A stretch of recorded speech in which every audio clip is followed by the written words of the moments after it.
so much longer No for worries. people to sign up for bread, so, Good. Good morning. We're still waiting for people who are signing up for bread at church, so there's like a long line, and so people just may be dribbling in, but we want to start. So thank you for being here. Next Sunday is all church worship, so there will not be any Sunday school. There will be church at 10 o'clock. So that's different, and then we will meet the following Sunday after that. So we are delighted to have Daniel Heath with us today. We love when Daniel is here with us. And I was talking to him. Do you remember the song, Come With Me While the Journey Is Long? Remember we sang that? That's still in my heart. So Daniel Heath serves as Associate Chaplain and Director of the Davidson Forum at Davidson College. He loves to lead worship and has served in a myriad of congregations and college, university, and seminary chapels. Reverend Heath is married to Katrina, and they have 2 beautiful sons. Daniel will speak to us today about the 5 senses of worship. Thank you, Daniel. Thank you so much.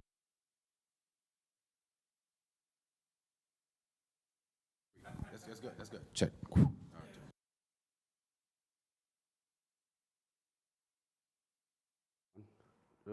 Check 1, 2. You good? All right.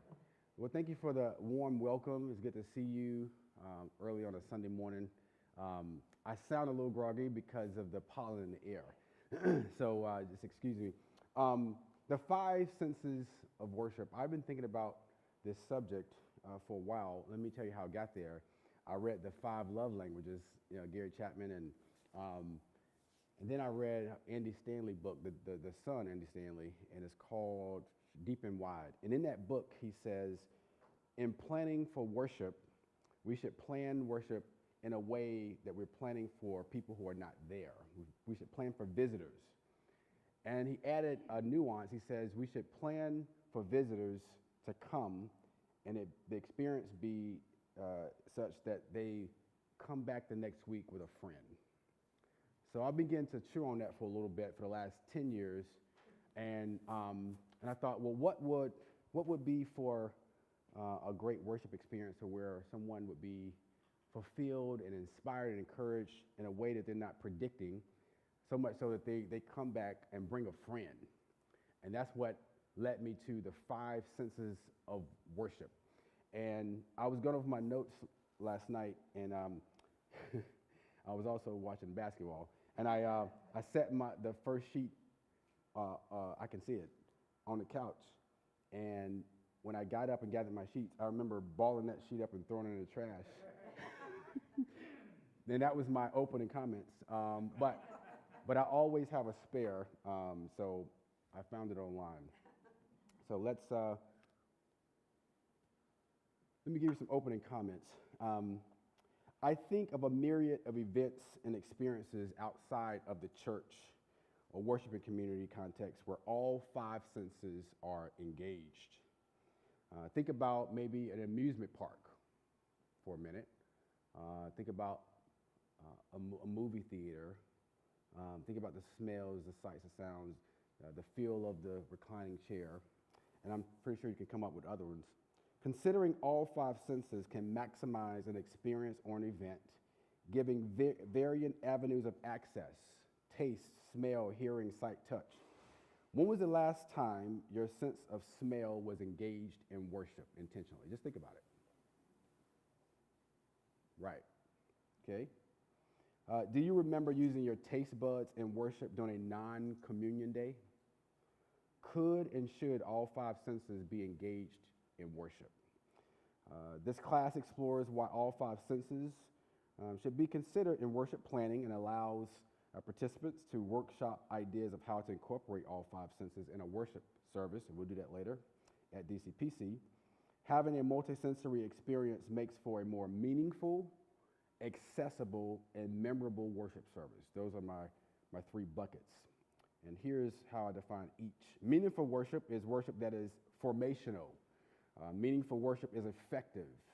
In her article, Worship as Information, Formation, and Transformation, Nancy Alt suggests that public worship is like a classroom experience in that both have an element of learning. Okay? She goes on to argue that learning in the context of worship and the classroom is more than just content. How we learn, what we learn is equally as important. It is imperative that worship connects with the heart, that's our emotions, the mind, that's the intellect, and the body, and I argue we're talking about senses, all right, if it's to remain meaningful. Accessible worship. It invites worshipers to enter worship as you are, and that's a variety of ways we can enter, age and stage of life, ability, all of that. We have a Christian responsibility to invite, welcome, and love all people. This responsibility applies to our worshiping communities and worship services. Accessibility is related to justice, in my opinion, Micah 6 and 8, which is more than a notion of do no harm. But accessibility is a responsibility to do something, to serve, help, repair, love, etc. In this context, accommodation is not enough. I'm going to say that again. Accommodation, in my opinion, is not enough. My work, this class proposes for us to explore the topic of accessible worship and hopefully offers ways in which worship can be more accessible and therefore more loving for all God's children. And then finally, memorable worship is worship that creates memories that point to something of the holy and divine. Remembering can move one to gratitude, encouragement, and hope, knowing that the same God of our past is present. This is key. I love this line. Our memory banks are directly connected to the deposits made through our five senses.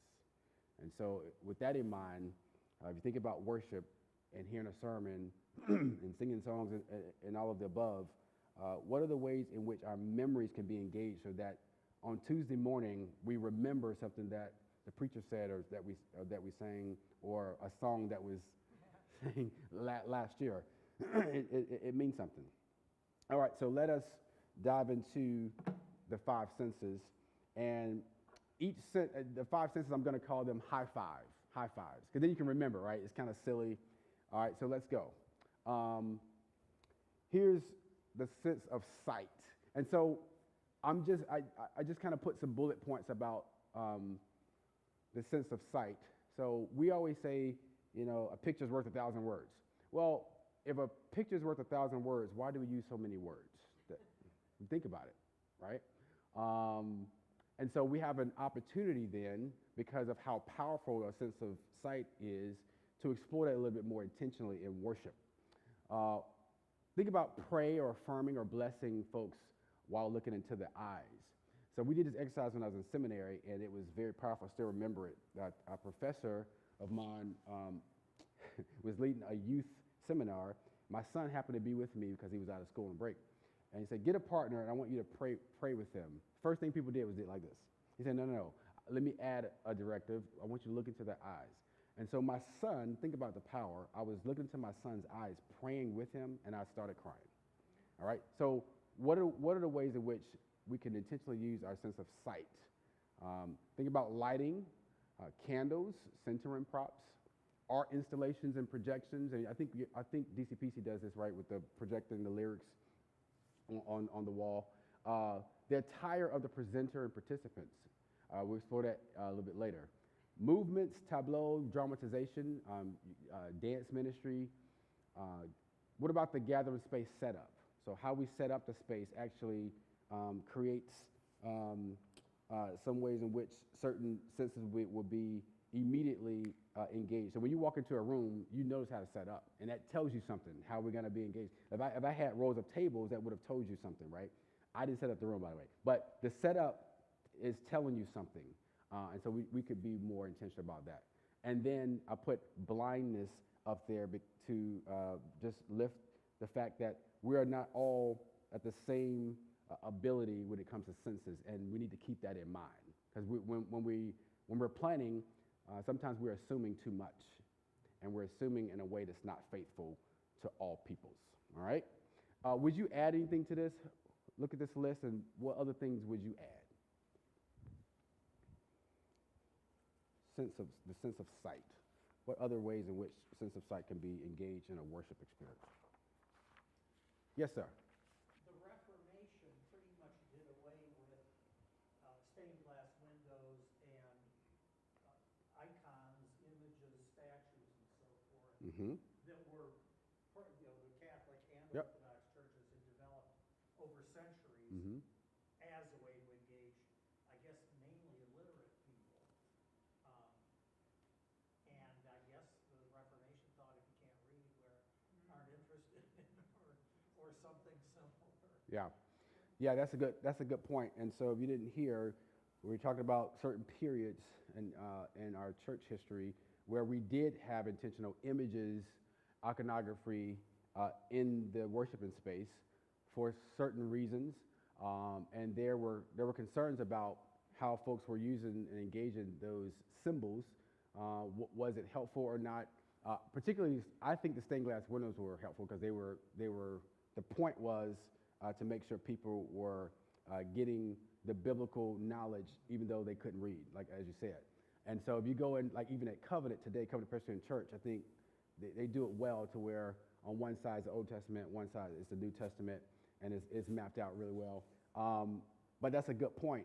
I think if we're intentional about the reasons why things are there, and we're not idolizing stuff like that, we'll be okay. But yes, there was a time period, there were lots of visuals in the worshiping space, but like any time period, the way in which you engage those images, that it matters. So thanks for bringing that up. Yep, yes. Reminds me, I was a member of Fourth Presbyterian Church Is that Chicago? in Chicago. Yeah. Yeah, I mean, Yep, it's just, yep, it's huge, And yep. you walk in there and the light comes through the blues and the reds. Yep. And it's a worshipful experience. Absolutely. You don't even know what it is, but the light, Yeah. is just, you're on your knees. Absolutely. It's glory. Yeah. You remember that, right? Oh, That's good when you just walk in on a Wednesday morning, too. Yeah. You don't have to be waiting for worship. Absolutely. All right, the sense of hearing, high five, hearing. Okay, so the sense of hearing is engaged so many different ways, but instrumental music, vocal music, digital music. I want to raise this though, silence. So until I started to serve a Presbyterian church or either a Methodist church, the silence in worship was foreign to me, but then I appreciated the practice and why it's necessary.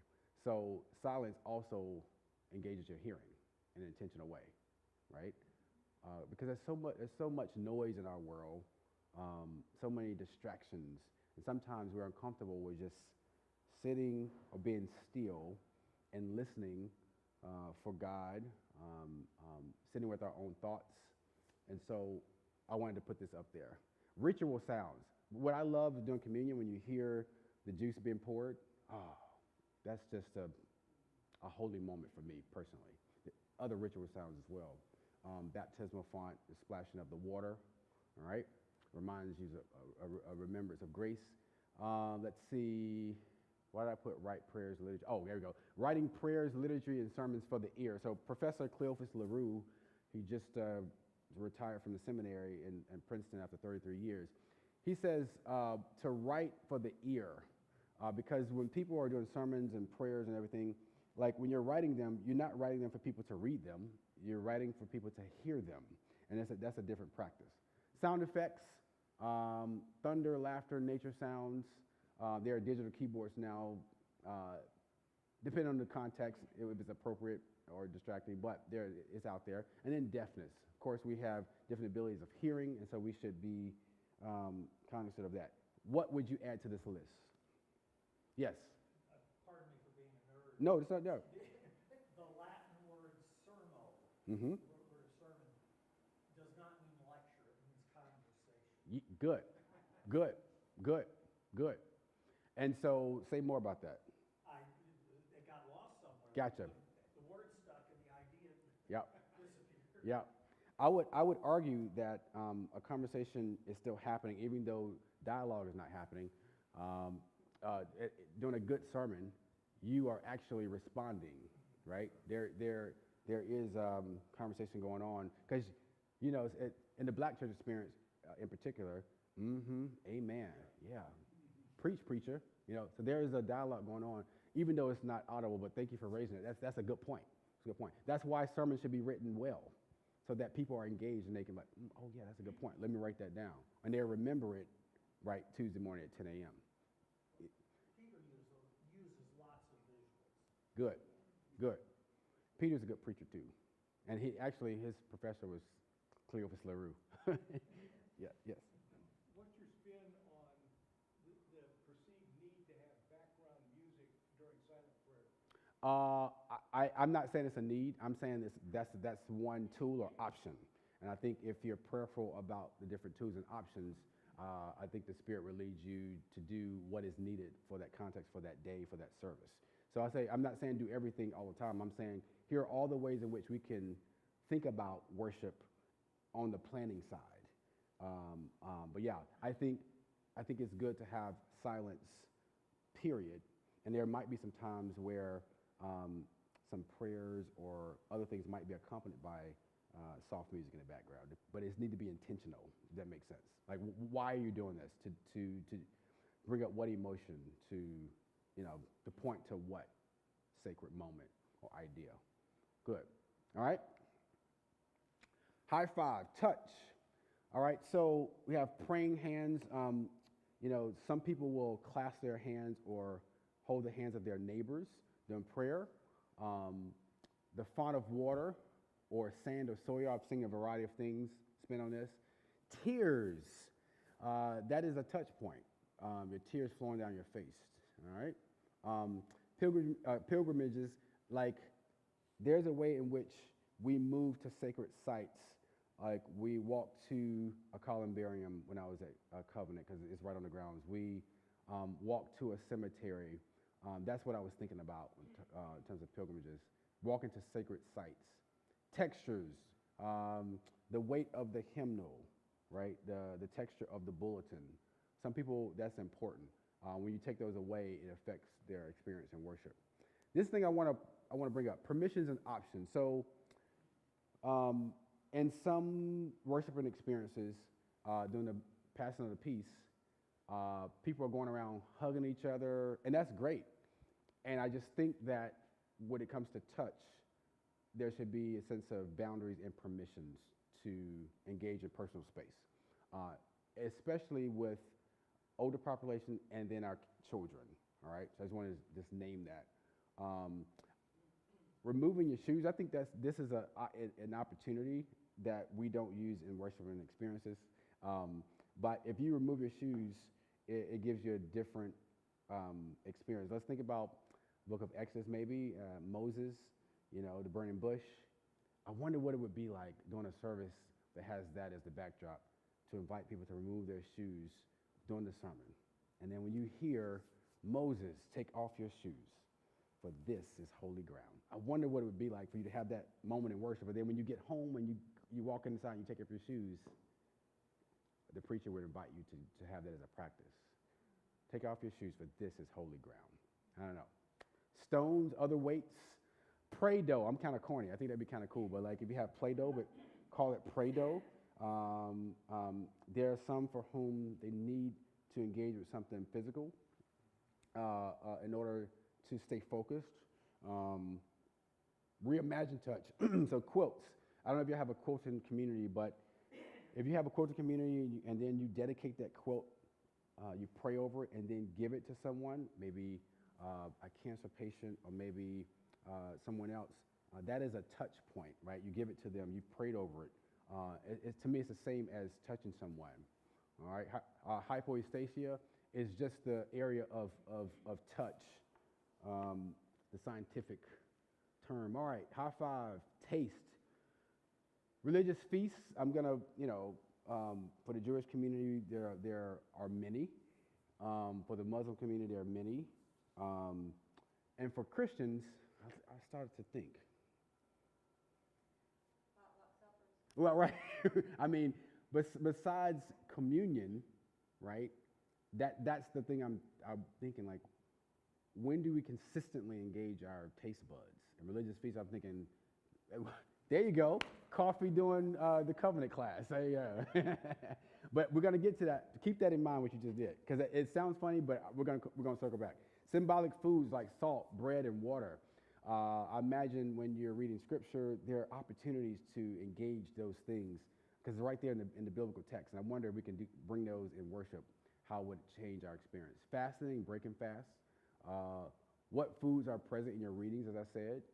But here's a caution. We've got to consider food allergies. That's why during communion now I think we have gluten-free options and that sort of thing. Food insecurity, got to be careful with that in certain communities. That what does food trigger? And then mental illness related to food, all right? Focus on the taste buds when you're planning. Agusia is our scientific term for sense of taste. Sense of smell. This right here blew me away. There are 50,000 different smells that are accessible to your brain. I didn't say 50, I said 50,000. That is extraordinary. So I'm saying all that to say, what is the opportunity that is missed, right? Or what is the opportunity we have going forward? There are certain traditions, certain denominations that engage incense. I haven't researched that, and I'm afraid to try it. But I'm going to talk to some priests to figure out, because they've been doing it for centuries, how they do it. You know, what are the cautions? Because I'm thinking about fire alarms and I'm thinking about allergies. Scent stations. I've seen done well in a room to where at a certain point you have stations, and you can have a scent station like a candle, eucalyptic smell or something like that, and engages, represents cleansing, a washing away of other senses. Fragrance-free spaces, because there are a lot of allergies out there, right? I heard the idea of scratch and sniff on a bulletin recently. Fruit of the Spirit series. Caitlin Zoe told me I did a scratch and sniff on a bulletin. I thought, okay, that's cool. I wonder if we can get in contact with a company, like a plug-in company or a scratch and sniff company, and then order specific smells that directly relates to some smell that's in the biblical text. I've been thinking about this for a long time. They did that in the fall here with the fruits of the series of spring. Fruit of Spirit, yes. Every week you It had a different, sticker. gotcha. I think that's brilliant. And then candles, we have to be hypoallergenic. All right. Any other smells or touches that y'all want to hearing? Anything else that comes up before we get into it? All right, here we go. Intersensory or intersections. So there's sometimes going to be one idea that checks several boxes, right? So that's a good thing. Like a candle, you can feel the heat, see the light, smell the scent. And then here's an important point that I found out the hard way. Sometimes all five senses may not fit, right? And I've tried to force some things, and it just doesn't work. And that's okay. The point is to plan for, consider, because there might be ways to which you can illumine the theme or the biblical text through multiple senses. And I'll just give you, I'm going to give you two examples, and then we're going to do something together, do an exercise together. So I was about to say at Covenant, that's where I used to work. At Davidson, we did a worship series, 3 services. The first service, I'm going to talk about 2. The first service was called The Good Neighbor. Luke 10, I guess you can probably guess what text that was. That's the Good Samaritan. I'm just going to read that text, and then I'm going to share with you what we did to bring out the 5 senses, okay? So just listen carefully, and then I want you to tell me how do we do. All right, here we go.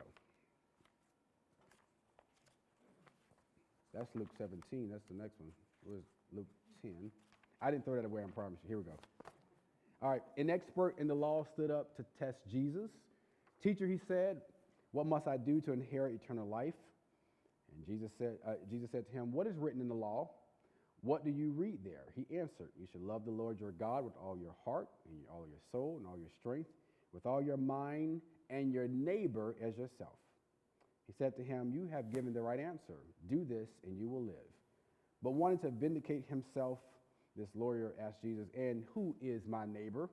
Jesus replied, I want you to listen carefully. A man was going down from Jerusalem to Jericho and fell into the hands of robbers, who stripped him and beat him and took off, leaving him half dead. Now by chance a priest was going down that road, and when he saw him, he passed by on the other side. So likewise, a Levite, when he came to the place and saw him, passed by on the other side.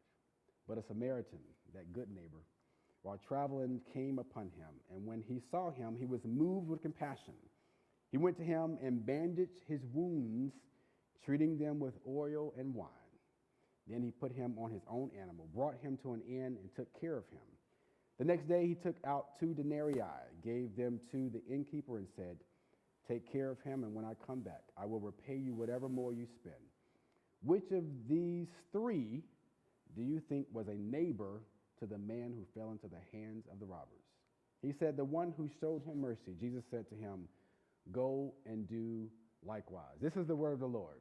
Thanks be to God. So I'm stressing the word neighbor because Jesus asked him who was a neighbor. The answer to this, all 3 were neighbors. I think the question is, who was a good neighbor?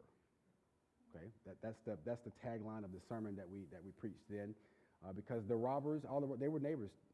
They were near. They were engaged. Okay, the Samaritan was a neighbor. I mean, the priest was a neighbor to the Samaritan. All right, the Levite was a neighbor. The question is, who was a good neighbor? So I'm going to share with you how we engage this topic. So this was our little poster we put up around campus, a good neighbor. And so imagine you're walking into worship. We had a table, much like that one, and we had name tags. We invited everyone to put on the name tag and put your name and then your neighborhood. Like whatever you with Davidson, you could pick Kenya, all right? And then during the passing of the peace, you would get to know your neighbors or get to know something about your neighbors. We offered coffee and donut holes as people were coming in as a way of welcome. We didn't say that, but people can pick up coffee and donuts. And of course, college students, they love that. It's free food. And what I did was, we did it in the 900 room, if you're familiar, in the Union with Davidson College. I put a plug in the wall about 3 hours before. It was Apple Spice. Now, this service was offered in September, as you can see. So we're leaning into fall, and so I wanted some fall smellers in the air, and I think it worked. I'll ask you to evaluate. All right, let's see. All right, so remember what I said. We said it's a good neighbor. Okay, so right before the sermon, I think some of you know where I'm going with this.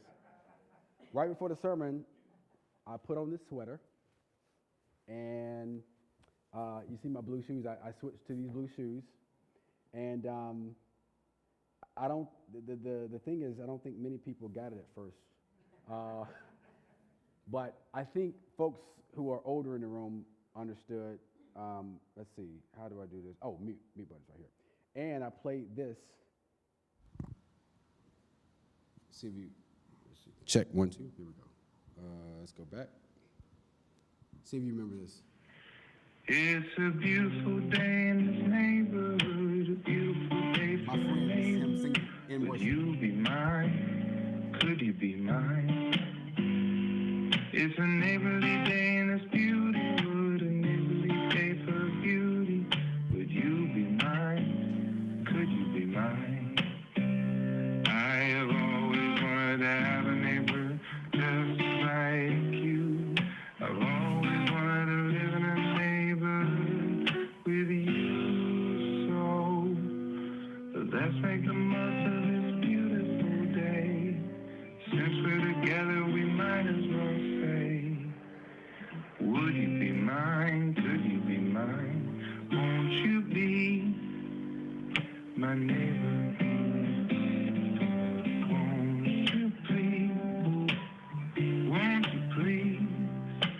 Please won't you be my neighbor? And so I did all I could to lift up this idea of neighborhood and neighbor. All right? So let's keep going. During the sermon, I was talking about the road from Jericho down to Jerusalem, and this is a picture of it, because, it wasn't a road like Main Street, right? It was treacherous. It was hilly. It was dangerous. It was dangerous not only because it was rocky, but it was dangerous because folks often kind of camped out to rob people, all right? So I wanted to make sure people saw that. So it's a matter of showing and telling, okay? Oh, yeah, and then after worship, we had tables set up at the edges of the room with all of the Christian student orgs represented, so UKIRK, the Wesleyan Episcopal, and so students who were coming in for the first time in September could go and get to know all of their neighbors or get the Christian organizations to join, to find out what they were doing. So that's how we did that. Questions or comments about that? I'm going to take this off because it's hot. So you kind of get a sense of what we did. During the passing of peace as well, we invited people to either fist bump or high five or hug or smile as they greeted their neighbors, okay? All right. All right. I want to skip my second example. I want to jump ahead and get you involved, if that's okay. And if we have time, I can always go back. I think you get the point of where we're going. You have a sheet in hand, a text, and then a grid. I want to see what you would come up with, what we come up with together. So let's do this. So I'm going to read aloud a text that's coming up for you really soon, I believe, Palm Sunday. It might be a version of this, Matthew 21.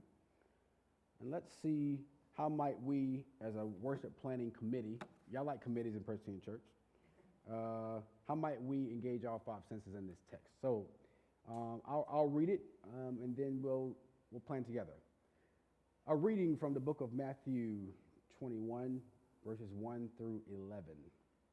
When they had come near Jerusalem and had reached Bethpage at the Mount of Olives, Jesus sent two disciples, saying to them, Go into the village ahead of you, and immediately you will find a donkey tied and a colt with her. Untie them and bring them to me. If anyone says anything to you, just say this, the Lord needs them, and he will send them immediately. This took place to fulfill what had been spoken through the prophet. Tell the daughter of Zion, look, your king is coming to you, humble and mounted on a donkey, and on a colt, the foal of a donkey. The disciples went and did as Jesus had directed them. They brought the donkey and the colt, put their cloaks on them, and he sat on them. A very large crowd spread their cloaks on the road, and others cut branches from the trees and spread them on the road. The crowds that went ahead of him and that followed were shouting, Hosanna to the Son of David. Blessed is the one who comes in the name of the Lord. Hosanna in the highest heaven. When he entered Jerusalem, the whole city was in turmoil, asking, Who is this? Who is this? The crowds were saying, This is the prophet Jesus from Nazareth in Galilee. This is the word of the Lord. Thanks be to God. All right, friends. So, Palm Sunday is coming. All right, we can do this together. I know you don't have a table. So, I wonder, based on this text, I wonder what comes up for the different senses. So kind of browse, underline, and I wonder what you would think. Sight, hearing, touch, smell. All right? So you can go in any order, but what comes to mind in terms of a worship experience, trying to lift up things you saw, the things that you may see, hear, touch, smell, or taste in this text? What do you think? So we're creating the worship experience? Is that what we're doing? What we're doing as a brain, what we're doing is saying, okay, here are the ways in which the five senses are engaged in this text. And then once we get the list, right? Once we get the list, then you can say, okay, here's how we can incorporate in worship. Okay, so this is where do we see sight and Yeah. Because it'd be hard to plan a whole worship service this morning. So what we're doing is doing the beginning part. Not everybody at one time. Well, the touch of the animals Okay. is you're bringing them. Yep. Yep. Yep. And the smell. Good. Good. And sight. Yep. Good. Yep. I think the animals get lost a lot of times. Yep. Hearing the crowds. Hearing the crowds. Okay. And that's a particular sound, a crowd, not a small group, but a crowd. Someone else said something. The, yep, the poems. Yep, absolutely. So where would you put it in the category? I would put that probably in sight and possibly touch. Good. Good. Okay. And this is a common thing we do, right? Palm Sunday, right? Yep. Yep. Yeah, oh, you see? It's a good student right there. The feel of the cloaks Yes. and the touch. Yes. Again, some things.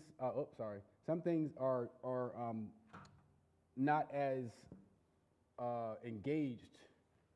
We skip over certain things, and I wonder why. You know what I'm saying? So we just do the palm leaves, but what about the cloaks?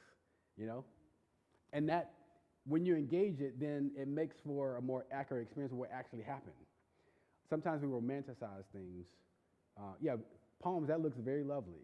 But the cloaks of the people, if you go back and do research about the weather during that time, for people to take off their cloaks and put it on the ground, that was a pretty big deal. All right, what else? Yes, yes. See, if you're in a Baptist church, someone would have said hallelujah right there. The sight of Jesus. Wow, that's powerful. Powerful. What else? So notice how easy it is for certain ones, and look at the list. See, so I just want you to notice.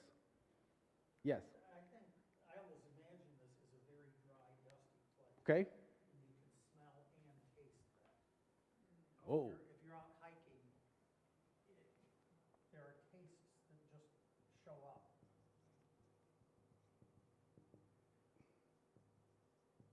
Yeah, because if it's dusty, things are getting in your mouth for sure, whether you want to or not. Yeah, for sure. That's a good. I didn't even think about that. Yeah, it's a good point. Yep. Also the sight of the crowds. The sight of the crowd. I'm sorry. When I start writing, I know my students are like, "What is that?" Sight of the crowd. Yes. And let me make sure. I think in one translation, so it says very large crowd. So crowd is already big to me. You say crowd, but it said a very large crowd. All right. So I like to say there are crowds. Anybody else? Well, the hearing it, the crowds are not only making noise because crowds make noise, but then they're Hosanna to the Son of David. Yes. So it's a particular word. Absolutely. Yes.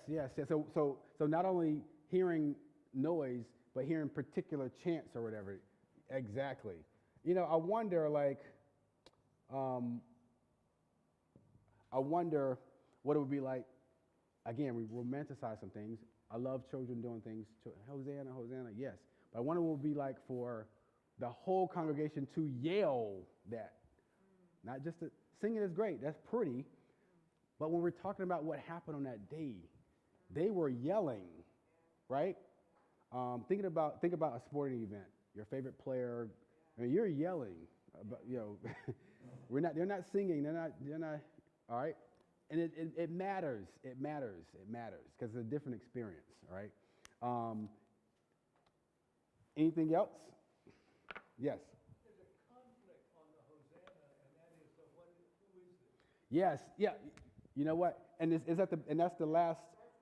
The last. Yeah, so one of they're saying Hosanna to the Son of David, and they're saying, well, who is this? It's at the bottom of the passage. But you got it. Yep. This is good. So again, what is being heard, and then the why, and then you can pull that out in the service. You can help people journey along that experience in a way, like Nancy Alt would say, like a classroom. Like you're teaching, you have to teach people stuff, right?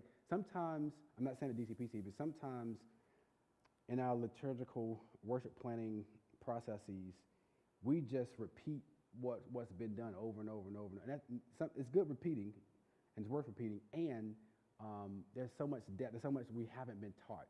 This passage alone, there are 5 sermons in there, and you just called out one. Some people know who it is, and some people are saying, who is this? That's a sermon right there. Again, if I was at a Baptist church, I'll preach it right now. Are they curious or are they fearful? Yes, that's the point. That's the question. That is the question. But you see how by going through this, now you're going a little bit deeper. Like, why are we saying this? Are they fearful? Like, are they saying, who is that? Like, they should be coming, or who is that? We need to get out of here. Very good. Right? Right? Anything else? I always picture the Pharisees. Yes. Whispering and Yes. very, very unhappy.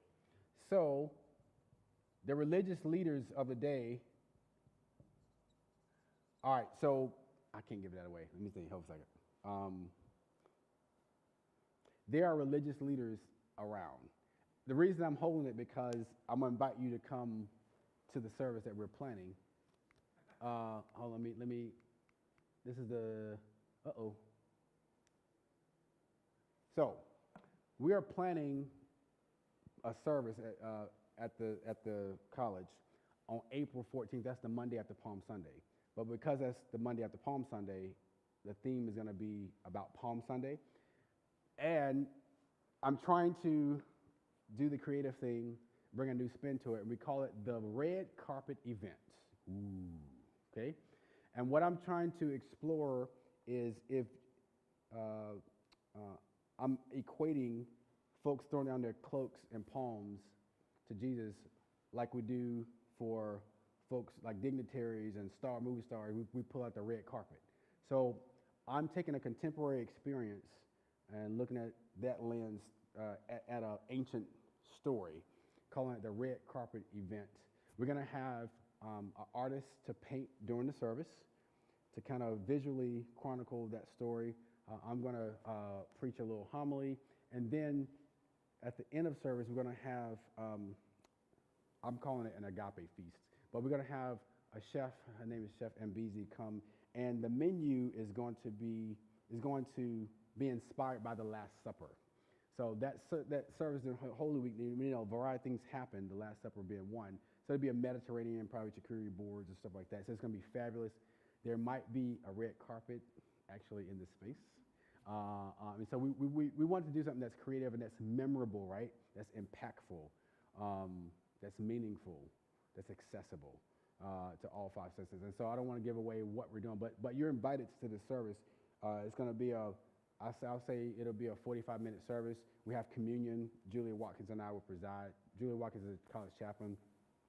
And we'll have good music. So we have members of our jazz band who are going to agree to come and play with us.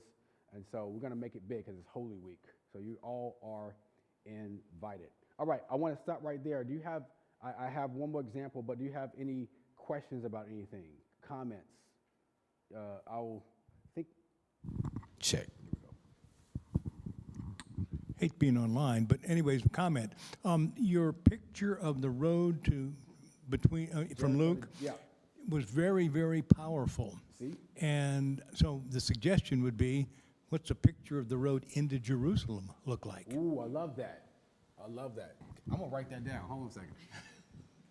That's really a good idea, because I always kind of imagine it like Main Street. Yeah. So to see how rugged it was really helpful. Yeah, that was very powerful. Yeah. Yeah, you're going to help me preach my sermon. That's good. Any other comments, questions? Just a quick question. Yeah. Maybe. When did worship in the Catholic Church get standardized? We read about house churches, and then all of a sudden there are formal masses with priests and so forth. Is that late 300s, maybe? It's a great question and beyond the scope of my knowledge in this class.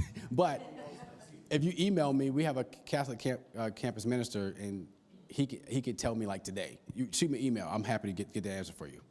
Yeah. It's just curiosity, because I think when they talk about house churches, they were Yep. probably there for Yep, absolutely. They were sitting in somebody's home. Absolutely. With oil lamps. burning, Absolutely. all those kinds of things. Yep. So the first Christian churches I'm hearing you suggest had more of a sensorial experience than our worship experience today, and I would say yes. Just because of the environment, just because, yeah, it would have been someone's living room. Yes, that's a great point. I didn't even think about that. See? What do you do for music? Oh, good. For this service? Yeah. So we have members of the jazz band going to be there. And by the way, one of your favorite songs will be sung in there. Come with me for the journey is long. The journey, right, from Ash Wednesday to the cross. Yeah, so we're going to, I didn't want to tell you, but now I spilled the beans. Very good, very good. I want to share one more example, then I'll give you an exercise, and then we'll get out of here on time. Let's go back. All right, so our second service we did in October, it was called Thanks, and we did it based on Luke 17, I believe, and I want to share with you what we did for this service. Here we go. This is a shorter passage, Luke 17. On the way to Jerusalem, Jesus was going through the region between Samaria and Galilee. As he entered a village, 10 men with a skin disease approached him, okay? Keeping their distance, they called out, saying, "Jesus, Master, have mercy on us." When he saw them, he said to them, "Go and show yourselves to the priests." Keep all this in mind. As they went, they were made clean. Then one of them, when he saw that he was healed, turned back, praising God with a loud voice. He prostrated himself at Jesus' feet and thanked him. And he was a Samaritan. Then Jesus asked, "Were not 10 made clean? So where are the other 9? Did none of them return to give glory to God except their foreigner?" Then he said to him, "Get up and go on your way. Your faith has made you well." And so this was a fun service that we planned, and I want to share with you briefly what we did to bring out some of the things. All right, here we go. So, again, as people came in, we had name tags. We had people to put their name and then something for which they were thankful on the name tag, okay? But we also said, feel free to write on your hand something you're thankful for. The reason we did that, because in the text, do you remember it says, "Show yourselves to the priests"? So we wanted to get a sense of that in worship, of you showing yourself. So you could either, some people chose to do it, some people didn't. But for me, I put, family. So passing the peace, good morning or good afternoon, good evening. I did like this. I showed myself. What was I thankful for? And that was pretty powerful for some. We ended up doing donut holes and coffee again because it just worked. It was a softball. In terms of taste buds, thanks. This is our way, the chaplain's office way of saying thanks for coming, right? And we put a note on there. That was great. Now, here's the thing. It didn't work, but I thought it was a great idea. We put a plug-in in the wall, and I should have had 8 plug-ins. It just didn't work. I put it in there for 3 hours, but it was the linen smell, like clean smell, because they were these 10 lepers were made clean. So I tried to get the smell. I thought it was brilliant. It fell flat. You couldn't even smell. You couldn't even smell it. And I was like, check the outlet or something. It was off. But I thought it was a great idea. And then what I did was, remember Jesus was going between Galilee and Samaria. So what I did was I said, okay, I had a little pointer thing. I wanted to point out geographically what we were talking about. Then I zoomed in so they can see, right, present day. And then I zoomed in further so they can see. And I had a little pointer to show them geographically where all this was taking place. And sometimes that's just helpful to get a sense of where things are. All right. And during the service, Julia Watkins preached a powerful message. And at the end, she invited folks to write a thank you note. So it was an offering or a response to the sermon. There was silence, and people were given 5 minutes to write a handwritten thank you note to whomever. And I ended up writing a note to a student who was there in the space. And that was powerful. Then I actually got a note, and I was like, wow, someone saying thank you. Okay, yep. All right, so that was my example of that. Now I want to show you one last thing about the senses, and I'll share just 2 out of these 3 of things you might do as a spiritual practice. Let's look at the weekly or daily senses journal. So some folks use a diary or a journal, and so here's an intentional way to do that using your senses. All right, I should have put these in order. I'm all out of sorts here. Here we go. Because I'm out of order. Let's go to the mental vacation, sensory vacation. I'll get to the other one. All right, so I want you to all close your eyes. And I want you to imagine yourself in a relaxing place. It can be any place. However, it should be a place that brings you no stress, no anxiety, and no negativity. Take 10 seconds to think about where you are.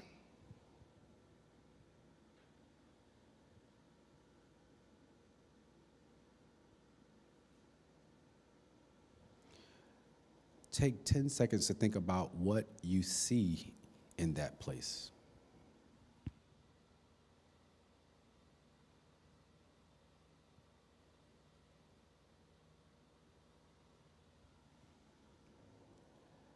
Take 10 seconds to think about what you hear in that place.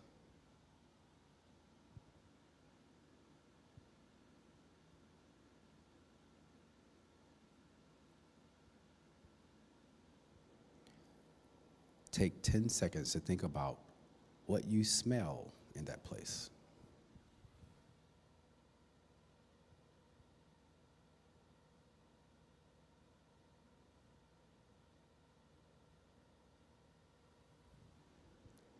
Take 10 seconds to think about what you may taste in that place.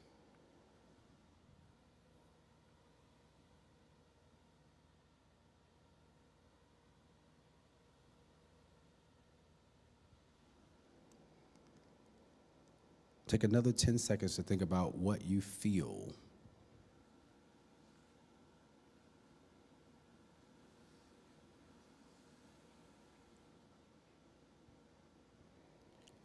Keep your eyes closed and take 30 seconds to think about everything you see, hear, smell, taste, and feel.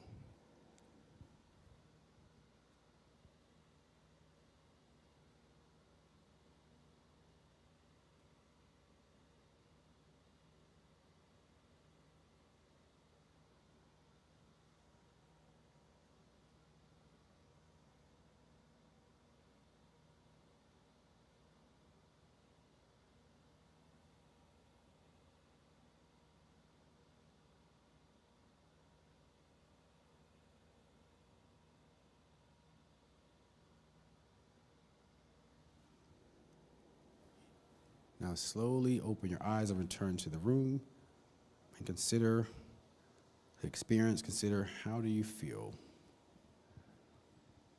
And it's something that you can do.